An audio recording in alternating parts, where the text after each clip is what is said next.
السلام علیکم ناظرین، ٹریفک پولیس پنجاب سے میں ہوں فواد خان۔ صحافت کسی بھی ملک کی جمہوریت میں چوتھے ستون کا درجہ رکھتی ہے۔ صحافتی ادارے، چینلز، اخبارات، یہ سب مل کر کسی بھی ملک کی ترقی میں اپنا اہم اور نمایاں کردار ادا کرتے ہیں۔ آج کے اس پروگرام میں میرے ساتھ سینئر صحافی مرزا رمضان بیگ موجود ہیں۔ ان سے ہم بات کریں گے ٹریفک کے حوالے سے، ان کی ذاتی زندگی کے حوالے سے اور ان کے صحافتی تجربے کے حوالے سے۔ السلام علیکم۔ وعلیکم السلام کیسے ہیں سر آپ خیریت سے ہیں؟ ٹھیک ہے الحمدللہ۔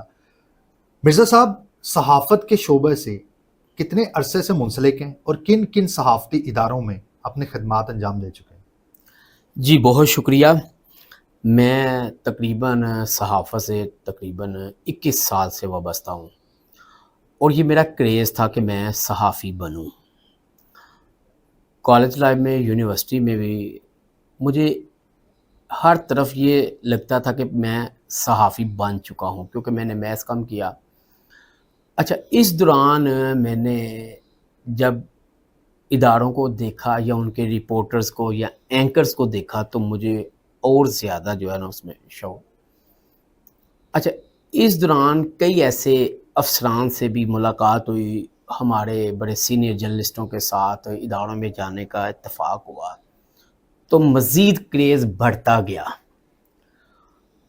اور اس دوران پھر میرا ایک شوق تھا کرائم رپورٹر بننے کا، اور مجھے وہ جو سینئرز تھے میرے، وہ کہتے تھے کہ آپ کرائم رپورٹر ہی کیوں؟ میں نے کہا جب میں تھانوں میں جاتا ہوں تو سائل کو دیکھتا ہوں تو وہ پریشان ہوتا ہے، تو وہاں پہ ایسے ہی ایک دن ہم ایک تھانے میں گئے تو وہاں پہ ایک کرائم رپورٹر تھا، وہ فوری طور پر اس نے ایس پی کو کال کی اور اسے سائل کا مسئلہ جو ہے وہ ریزولو کرا دیا۔ اچھا، میرے پہ پھر زیادہ ایک کریز اور بڑھا جب میں نے یہ دیکھنی چیزیں شروع کی، قتل و غارت، یہ وہ سارا، تو اس کے بعد جو لوگ تھے ان کی پریشانیاں دیکھنے کے بعد کہ یار ایک صحافی جو ان کی آواز بن سکتا ہے وہ کرائم رپورٹر ہے۔ ٹھیک ہے، ہم تھانوں میں جاتے، افسروں کے دفاتر میں جاتے تھے تو وہاں پہ جو لوگ بیٹھے ہوتے تھے، ہمیں اتنا ایکسپیرینس نہیں تھا کہ ہم ان سے سوال کس طرح کا پوچھیں، لیکن وقت گزرنے کے ساتھ ساتھ ہمیں وہ چیزوں پہ عبور حاصل ہو گیا اور ہم ایک صحافی بن گئے۔ حالانکہ جو میرے والد تھے وہ سب انسپیکٹر ریٹائرڈ تھے اور انہوں نے ہمیں بھرتی بھی کروایا۔ اس وقت Hulagu Khan D S P تھا تو میرے والد صاحب ان کے ساتھ شالیمار تھانے میں تھے، لیکن وہ بڑے بھائی کو بھی کروایا تو وہ ڈاکٹر بن گئے، مجھے بھی کروایا، میں جرنلسٹ بن گیا، ہم بھاگ گئے وہاں سے۔ قصہ مختصر۔ اب چونکہ اس بات کو 21 سال ہونے لگے ہیں تو 21 سالوں میں میں نے جو صحافتی تنظیموں کے ساتھ، پھر جو صحافی تھے ان کے ساتھ ملن جلن، کافی زیادہ میل جول بڑھا دیا۔ اب ان سے میں نے بہت کچھ سیکھا۔ سینئرز جیسے رانا عظیم صاحب ہو گئے، وہ میرے استاد تھے، پھر طاہر ملک صاحب، ان سے بڑا کچھ سیکھا، مرزا نصیر بیگ، ان سے بڑا کچھ سیکھا، لیکن جو زیادہ کریڈٹ ملتا ہے جو میرے استاد وہ رانا عظیم صاحب، جنہوں نے مجھے اس فیلڈ میں لے کے آئے، اور آج تک وہ میرے اوپر ان کا ہاتھ، اگر آج بھی کہیں کوئی ہرڈل آتی ہے تو میں ان سے کنسلٹ کرتا ہوں کہ سر یہ ایسی ہے سٹوری، تو ایسے ایسے۔ کہنے کا مقصد ہے کہ صحافت اگر آپ ایمانداری سے کرتے ہیں نا تو یقین کریں اس سے بڑی نیکی کوئی نہیں ہے، اس سے بڑی خدمت کوئی نہیں، لیکن ایمانداری سے ہونی چاہیے۔ اچھا سر، 21 سال کا وسیع تجربہ ہے ماشاءاللہ، اس میں آپ نے بڑے نشیب و فراز بھی دیکھے ہوں گے۔ آپ سمجھتے ہیں کہ آج جو ینگسٹرز آ رہے ہیں اس فیلڈ میں، میس کمیونیکیشن پڑھتے ہیں اور development journalism, film and television کی ڈگریز وغیرہ کر کے اس فیلڈ میں آ رہے ہیں، آپ سمجھتے ہیں کہ اتنا ہی کشٹ انہیں بھی کاٹنا پڑے گا جتنا آپ نے کاٹا ہے؟ اب چونکہ پہلے کی نسبت حالات بڑے ڈیفرنٹ ہیں، پہلے حالات اور اب میں کافی زیادہ فرق ہے۔ اب دیکھیں ایک میتھس کم کر کے لڑکا تیار ہوتا ہے اور اس کو انٹرنشپ پہ اگر 40-50 ہزار مل جاتا ہے اور اس کو کیا چاہیے، اور جب 3 ماہ کی اس کی انٹرنشپ کمپلیٹ ہو جاتی ہے فواد صاحب، تو وہ 50,000 60,000 پہ پہنچ جاتا ہے۔ پھر سلو اسٹڈی ون دا ریس وہ آہستہ آہستہ 1,00,000-2,00,000 تک پہنچ جاتا ہے۔ ہمارے دور میں کیا ہوتا تھا کہ ہمیں بہت کم تنخواہ ملتی تھی، ٹھیک ہے، اور وہ ایسے ختم ہو جاتی تھی، یعنی کہ آپ کہہ سکتے ہیں کہ ایک گھر کا راشن ختم ہو گیا ہے. تو اب چونکہ ظاہر اس میں اسکوپ آ گیا، ڈیجیٹل میڈیا آ گیا، سوشل سیٹلائٹ ہر چیز آ گئی، تب اخبارات کی نسبت جو ہے ٹی وی چینلز میں سیلریز اچھی ہیں. اخبارات میں اتنی سیلریز نہیں ہوتی تھی، کیونکہ ٹی وی چینلز میں آنے کے بعد ہمیں احساس ہوا کہ سیلری بالکل معقول ہے. اخبارات میں نے جنگ، نوائے وقت، خبریں، پھر ڈیلی اوصاف جو مین یہ ٹاپ کے اخبار تھے میں نے کیا، لیکن ان میں سیلری اتنی اسے بس گزارا تھا کہہ سکتے ہیں. لیکن جب سے یہ ٹی وی چینلز آئے ہیں، لوگوں کا ایک تو رجحان اس میں کافی زیادہ بڑھا، جو اب نئے لڑکے نیو جنریشن جو ہے، کیونکہ میں نے بھی علامہ اقبال اوپن یونیورسٹی سے میس کم کیا، تو جب میس کم کیا اس دوران جو نئے لڑکے آ رہے تھے ان کو بڑا کریز تھا کہ ہم ٹی وی چینل میں آئیں، کیمرے کے سامنے آئیں، ہم بھی رپورٹنگ کریں، ہم بھی پولیٹیکل رپورٹنگ کریں، ایجوکیشن کریں، ہائی کورٹ کریں، لوئر کورٹ کے، ہر بندے کی اپنی اپنی ڈفرینٹ خواہشات تھی. لیکن میں سمجھتا ہوں کہ اب کیونکہ جب سے یہ سوشل میڈیا آ گیا ہے اور یہ سیٹلائٹ آ گیا، اب لوگوں کے لیے نا روزگار کے مواقع بڑے ہیں، کہ آئے دن چینلز بھی آ رہے ہیں تو وہ ایڈجسٹ ہو جاتے ہیں. اچھا سر، ابھی آپ نے بڑی خوبصورت بات کہی کہ آج کل کے جو ینگسٹرز ہیں وہ اس فیلڈ میں آ رہے ہیں. اوبیسلی آپ نے بتایا کہ آپ تو چینلز بھی زیادہ ہیں، اخبارات بھی زیادہ ہیں. جی، آپ کے ٹائم میں اسٹرگل کا جو ٹائم پیریڈ تھا وہ بہت زیادہ ہوتا تھا. ایگزیکٹلی. میرا سوال آپ سے یہ ہے کہ آج کل کے جو حالات ہیں، جیسے آپ نے کہا کہ ہر انٹرنی کو جو ہے وہ مل جاتی ہے جاب، ہاں جی، تو یہ ایسا آپ کو حقیقت پہ پر مبنی نظر آتا ہے؟ اس کی وجہ ہے آج کل لوگوں کا زیادہ رجحان جو ہے وہ سوشل میڈیا کی طرف ہے. ایگزیکٹلی. ہاں وہ جی، زیادہ اپنے چینلز بناتے ہیں، ولاگنگ کرتے ہیں. تو اگر آپ کہتے ہیں کہ اتنی ایک ہینڈسم اماؤنٹ مل جاتی ہے تو پھر لوگوں کا رجحان ولاگنگ اور یوٹیوب چینلز کی طرف کیوں ہے؟ یہ بڑا اچھا اور ویلڈ کویسچن آپ نے کیا. مجھے یہ بتائیں، جتنے بڑے بڑے اینکرز ہیں، آفتاب اقبال، مبشر لقمان، کاشف عباسی، انہوں نے اپنے چینلز نہیں بنائے ہوئے؟ وہاں سے کروڑوں روپے وہ کماتے ہیں. پہلی بات تو یہ ہے. دوسری بات، آپ کہتے ہیں کہ سیلری اتنی ہوتی ہے. دیکھیں، وہ ایک الگ ہے، آپ ادارے میں ڈیوٹی کر رہے ہیں. وہ آپ جیسے ایک MBBS ڈاکٹر ہے، وہ صبح میو ہاسپٹل میں جاب کرتا ہے، شام کو اپنا کلینک چلاتا ہے. یہ بھی جاب اسی طرح ہے کہ آپ اپنی ڈیوٹی کی 8 گھنٹے کی، اور اس کے بعد آپ سوشل میڈیا جو آپ نے اپنا یوٹیوب چینل بنایا ہوا ہے، آپ اس پہ ایک ٹاپک لے کے چلیں. آپ یقین کریں 6 ماہ کے اندر اندر آپ سٹینڈ کر جائیں گے. صرف آپ نے ٹاپک کیا چوز کرنے اپنی مرضی کے، چاہے ہیلتھ کے متعلق آپ چوز کر لیں، کرائم کے متعلق چوز کر لیں، ایجوکیشن کے حوالے سے، باڈی بلڈنگ کے حوالے سے. مطلب ایک تھیم ہونا چاہیے. تھیم ہونا چاہیے کہ لوگ کہیں یار وہ فلاں جو آپ فوڈ یوٹیوبر پہ کر رہے ہیں تو پھر فوڈ پہ اس پہ آپ کو اتنی کی چیزیں اور اتنا کا مواد آپ سوشل میڈیا پہ ان کو دکھائیں کہ لوگ انسپائر ہوں، اور آپ کے چینل کو زبردستی کھولیں کہ نہیں یار آج نئی چیز فوڈ کے حوالے سے، ایجوکیشن کے حوالے سے، ہیلتھ کے حوالے سے، کرائم کے حوالے سے یا پولیٹیکل کے حوالے سے کوئی اچھی اسٹوری جو ہمیں دیکھنے کو ملے گی. لیکن مار کس لیے کھاتے ہیں کہ جب آپ ایک ٹاپک سے ہٹ کے دوسرے پہ، اس کی پنجابی کی مثال میں یہ دیتا ہوں کہ 2 کشتیوں پہ سوار ہو جانا. 2 کشتیوں پہ سوار ہے، کہ ڈوبتا بندہ. آپ ایک ٹاپک رکھیں، آپ کو دیکھیے گا کہاں کہاں سے فون آتے ہیں. اب میں کرائم رپورٹر ہوں 21 سال ہے، مجھے پتا ہے کہ اب میں نے کوئی ایشو ایسا ہے جس کا یا بھائی یا بہن یا والدہ یا باپ مرڈر ہو جاتا ہے، میں اس گھر کو انصاف دلانے تک daily follow up story social media پہ اپلوڈ کر رہا ہوں. تو اس کے گھر والے تو دیکھ رہے ہیں، لیکن جو باقی میرے ویورز ہیں نا وہ لائک کریں گے اور آگے اسی سٹوری کو کہ یار اللہ نہ کرے کسی اور کا مسئلہ ہوتا تو آپ وہ فلاں بھائی جو سوشل میڈیا پہ نا وہ صرف کرائم کو دیکھتا ہے، وہ آپ کی IG تک، وہ آپ وزیر اعلیٰ تک، وہ آپ کی وزیر اعلیٰ تک، وہ آپ کی انشاءاللہ تعالیٰ کا واز پہنچائے گا. اچھا اس کو یہ کلیئر ہو جاتا ہے نا، میسج مل جاتا ہے. اچھا سر، مجھے یہ بتائیے گا کہ کرائم بیٹ، ہیلتھ کی بیٹ، سپورٹس، XYZ کوئی بھی ہو، اس میں میں یہ سمجھتا ہوں کہ کرائم بیٹ قدرے خطرناک ہے، لائف رسک بہت اس میں زیادہ. ایگزیکٹلی. پھر آپ ینگسٹرز کو کیا مشورہ دیتے ہیں کہ وہ کرائم بیٹ میں آئیں یا شوبز، ہیلتھ، سپورٹس یہ چیز سیف بیٹ سمجھی جاتی ہے؟ اچھا، میں نا یہ ایک اپنے ایکسپیرینس کی بات بتا دیتا ہوں آپ کو کہ جو میرا ایکسپیرینس ہے میں کیونکہ ظاہر ہے شروع سے کرائم رپورٹنگ کی اور اس کے علاوہ میں نے اور بھی بیٹیں کی، ہیلتھ کی، ایجوکیشن کی، پھر میں نے آئی جی جیل خانہ جات پنجاب وہ بھی میں کر رہا ہوں، ٹریفک پولیس پنجاب کی بھی میں بیٹ کر رہا ہوں، محکمہ ایکسائز کی اینٹی کرپشن کی بھی بیٹ کی۔ لیکن میں جو نیو جنریشن ہے نا ان کو یہ مشورہ دوں گا کہ آپ اگر آئیں اس فیلڈ میں، لیڈیز کے لیے فرسٹ پہلے آپ نے یہاں پروڈکشن میں کرنا کام، تو اگر پروڈکشن میں وہاں پہ کیپیسٹی نہیں ہے تو آپ نے یا پولیٹیکل رپورٹر بننا ہے یا ہیلتھ یا ایجوکیشن، کرائم میں نہ آئے، کرائم میں نہیں آئے۔ اس کی کیا ٹھیک ہے، وجہ؟ اس کی ریزن آج کل یہ تو ہے، فیمیل بھی بڑی پیشنیٹ میں ہے، وہی آنا ان چاہتی کا ہیں۔ بڑا کریز ہے کہ ہم بھی کرائم رپورٹ۔ سب سے بڑی ان کی پرابلم یہ ہے کہ کنویس 15 کی کال ہو جاتی ہے، فلاں بندہ مرڈر ہو جاتا ہے، 15 کی کال ہوتی ہے، روڈ سلیکشن میں 3 بندے ایکسپائر ہو گئے، 15 کال ہوتی ہے، آگ لگ گئی ہے، اللہ نہ کرے 15 کی کال ہوتی ہے، بم بلاسٹ ہو گیا۔ لیڈیز کے لیے بڑی پرابلم ہے وہاں پہ بر وقت پہنچنا۔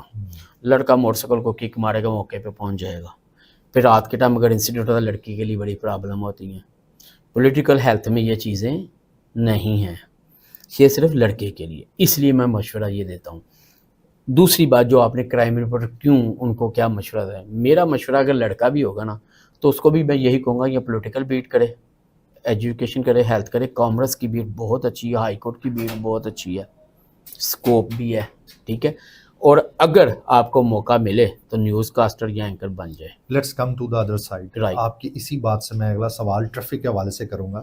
ابھی آپ نے فرمایا کہ فیمیل کے آنے جانے کا بڑا مسئلہ ہے، لیکن میں یہ سمجھتا ہوں کہ ابھی ہمارے جو additional I G traffic Punjab Mirza Faran Baig صاحب ہیں، انہوں نے فیمیل کو ایک با اختیار اور خود مختار ڈرائیور بنانے کے لیے جو اقدامات اٹھائے ہیں وہ بھی آپ سے ڈھکے چھپے نہیں ہیں۔ بالکل قابل جس تحسین ہے۔ حساب سے ابھی آپ روڈ پہ اسکوٹیز پہ لیڈیز کو دیکھ رہے ہیں تو پھر میں یہ سمجھتا ہوں کہ ان کو کرائم بیٹ میں آنا چاہیے کیونکہ ان کا آنے جانے کا مسئلہ حل ہے۔ ایگزیکٹلی۔ اچھا، یہ نو ڈاؤٹ کہ Mirza Farhan Baig additional I G Punjab traffic, انہوں نے اس پہ بڑا سوچا سمجھا اور اس کے بعد انہوں نے لیڈیز کے حوالے سے یہ بڑا اچھا اقدام ہے، ٹھیک ہے۔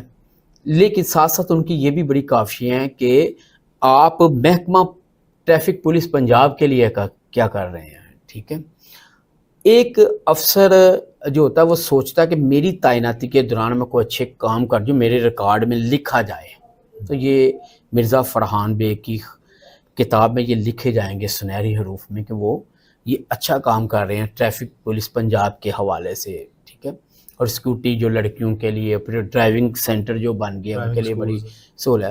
اچھا، اس کے باوجود میں کہوں گا کہ لڑکی کو کرائم رپورٹنگ نہیں کرنی چاہیے، لائف اس کی لائف رسک بھی ہے، اور سیکنڈلی اس میں آگے سکوپ کوئی نہیں ہے، آپ آگے نہیں، صرف بس لڑکی اینکر بنے، نیوز کاسٹر بنے، پروڈکشن کا کرے، پروڈیوسر وغیرہ، وہ یہ تین اس کے لیے بڑی بیسٹ فیلڈز ہیں۔ ہمارے استاد بھی جن کے ساتھ ہم نے کام کیا نا، تو ہم نے پوچھنا کرنا سر اگر ہم کسی عزیز ہیں یا ہماری کوئی بہن ہے یا مسز ہیں یا کوئی اور رشتہ دار ہیں تو ہم ان کو کہ اگر لیڈیز ہیں نا تو انہیں پروڈکشن کے علاوہ کہیں۔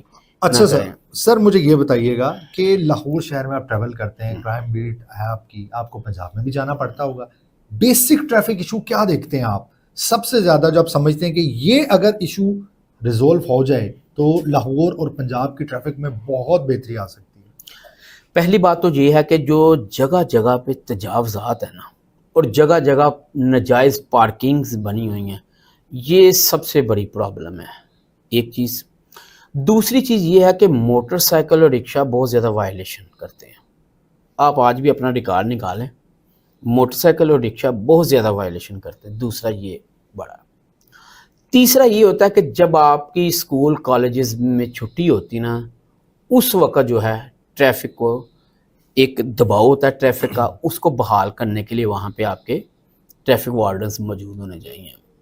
لیکن انفارچونیٹلی ہوتا کیا ہے کہ سٹی اور لاہور بھی ایفرٹ کر رہی ہوتی ہیں، مرزا فرحان بیگ جو additional I G traffic Punjab وہ بھی ایفرٹ کر رہے ہیں، اور پورے پنجاب میں اگر یہ تین چیزیں، ایک جو آپ شاز اور ڈالا ٹرک اور لائسنس ان کے پاس نہیں ہے، ٹھیک ہے، وہ کیا کر رہے ہیں، یا موٹر سائیکل سوار یا رکشہ، آپ کا یہ جے روڈ والا یو ٹرن ہے، ہم شادمان سے آ رہے ہیں تو ہم نے ظاہر سی بات ہے قربان لین کی طرف جانا ہے تو وہ کیا کرتے ہیں شارٹلی ون وے چلے جاتے ہیں. یہ ایک بڑی ہرڈل یو ٹرن سے. یس.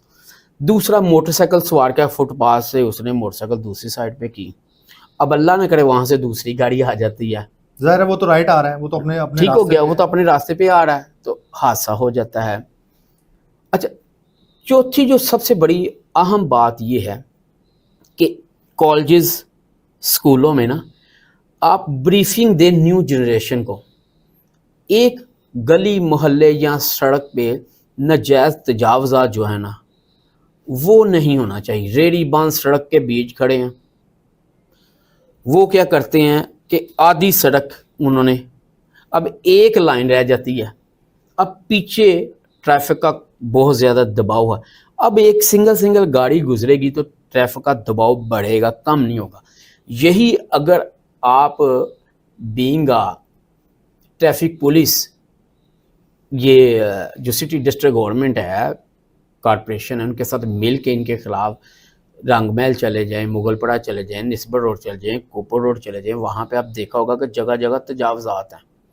اب گاڑی والا ہارن دے رہا ہوتا ہے, کوئی سن ہی نہیں رہا ہوتا, اگر وہ 2 دفعہ دے دے تو اس کے ساتھ اس کا جھگڑا ہوتا ہے. ہمارے ملک کا المیہ یہ ہے کہ ان کو کم از کم اویئرنیس دی جائے کہ آپ نے اپنی لین میں رہنا. ایک یہ بھی بڑا مسئلہ ہے کہ موٹر سائیکل والی لین ہے لیفٹ سائڈ پہ, وہ آئے گا رائٹ سائڈ پہ, یہ بھی ایک ٹریفک کا بہت بڑا مسئلہ ہے. اچھا سر, میں آپ کو یہ بھی بتاتا چلوں کہ جیسے بھی آپ نے فرمایا ہے کہ رکشہ چنچی یہ بہت بڑی ہرڈل ہے, اس حوالے سے میں آپ کو بتاتا چلوں کہ ہمارے جو ایڈیشنل جی ٹریفک پنجاب مرزا فرحان بیگ صاحب ہیں, انہوں نے اب اپنی توجہ جو ہے وہ رکشہ ڈرائیورز کی طرف کی ہے, اور اس میں ہمارے پورے پنجاب میں جتنے لائسنسنگ سینٹرز ہیں ان میں اسپیشل کاؤنٹرز بنائے گئے ہیں. آپ فوری آئیں, آپ کو بالکل انتظار نہیں کرنا پڑے گا. رکشہ ڈرائیورز کے لیے ایک کاؤنٹر مختص ہے, اس پہ آپ اپنا لرنر بنائیں, 42 دن کے بعد آپ اس کا ٹیسٹ دیں, تو انشاءاللہ آپ دیکھیں گے کہ آنے والے وقت میں رکشہ ڈرائیورز جو ہیں ان کو بھی ایک طرح سے ان کے لیے اور نئی اصلاحات لائی جائیں گی, اور جلد لائسنس کی فراہمی کا عمل ان کے لیے بھی کیا جائے گا. لاسٹ میں سر میں یہ آپ سے ایک میسج دینا چاہوں گا, جتنے ہمارے میل فیمیل ینگسٹرز آ رہے ہیں وہ جوائن کرنا چاہتے ہیں چینلز کو, اخبار میں ایز اے کالم نویس, مطلب مختلف کیٹیگریز, کیا میسج آپ دیں گے؟